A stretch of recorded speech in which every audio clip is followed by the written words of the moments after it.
Créer des meubles pour un château, c'est ce que sont en train de faire des élèves menuisiers et ébénistes du lycée J.L. Don Bosco, dans l'Orne, près d'Argentan. À la demande du Centre des Monuments Nationaux, ils fabriquent des meubles médiévaux destinés à équiper le célèbre château d'Angers, une bâtisse massive et un petit peu austère. Reportage d'Émeric Danis et Guénaël Louis. Ils ont du pain sur la planche, ces élèves ébénistes. Depuis plusieurs semaines, ils fabriquent un lutrin, une sorte de pupitre médiéval.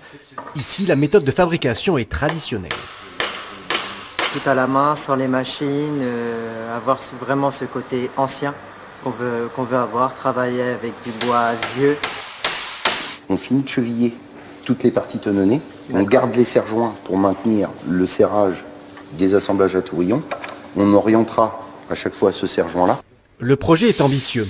Les élèves du lycée professionnel Don Bosco doivent créer du mobilier destiné au château d'Angers. Pour être fidèles, des photos et des mesures ont été prises sur place. Et le diable se cachant toujours dans les détails, même les clous sont fabriqués à la main sur une forge. Une fois la pièce aboutie, on ne devrait pas pouvoir faire la différence entre la copie et la pièce originelle. Donc l'utilisation de vieux matériaux en matière première est vraiment importante. Le détail du clou forgé peut paraître anecdotique, mais va apporter un vrai plus esthétique. Il s'agit d'un dispositif appelé chef-d'œuvre de la République.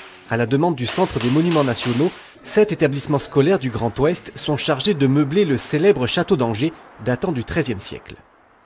Historiquement, le château d'Angers n'a jamais été ou très peu habité suite aux différentes guerres qu'il a traversées. Et du coup, l'objectif vraiment de ce chef-d'œuvre de la République, c'est de rhabiller la coquille vide du château d'Angers, de créer du mobilier. Et les lycéens sont ravis de participer à une telle aventure. D'avoir une œuvre comme ça dans un lieu, dans un château, c'est la joie, la satisfaction et surtout qu'on l'a fait de nos mains. C'est avec des techniques qu'on a appris, avec des difficultés qu'on a surmontées. De la fierté et du bonheur parce que je sais qu'il va être vu par beaucoup de personnes.